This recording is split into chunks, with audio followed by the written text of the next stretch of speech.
Surrendered to police yesterday after holding two men hostage for almost 3 hours. Tonight, those hostages talk about the terrifying moments they were held captive in their own home. Fox 25's Phyllis Williams tells us they say text messaging may have saved their lives. It was nerve-wracking enough because whenever he first came in, he said he was going to kill me. Justin Cinder keeps replaying over and over again the moment Scott Thornton burst into his home. He just came through the back door because he came in my room and grabbed me by the head and just started carrying me around the house. Justin thought his roommates were gone, but Jordan Bruce was still there.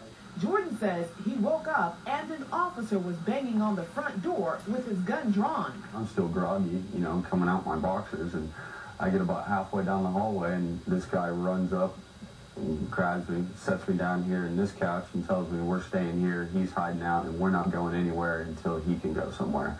Jordan says Justin was sitting in another chair. Eventually, I just picked up the phone and put it beside me, and he never even, he was too wrapped up in worrying about what was going on outside to see what we were doing. Justin was clear-headed enough to text his girlfriend. That's one way police knew where Thornton was hiding. I was sending ones that was like describing what the guy looked like and telling him that we didn't think he had any weapons on him and that we were still okay and that we were going to be alright, I think. Justin and Jordan say the only thing Thornton would say is that he is on the run. That is, until he finally decided to set them free and give himself up.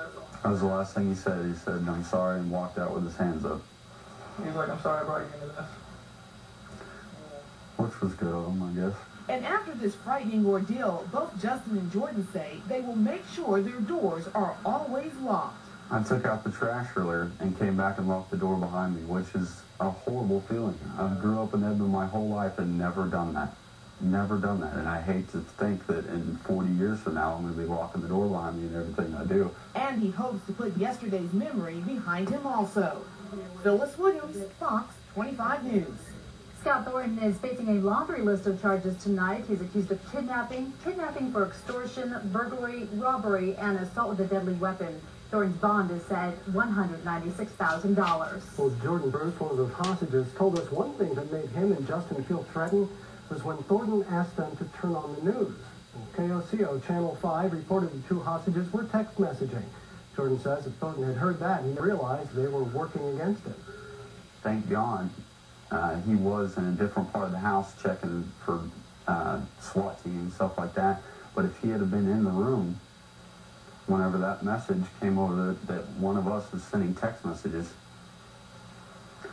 I mean, 8 steps away, I have kitchen knives that are about 10 inches long. He could snap like that and come in and start, chopping off fingers. Well, Jordan and Justin say they feel very lucky to get out alive, and they hope the media will keep that in mind if this happens again.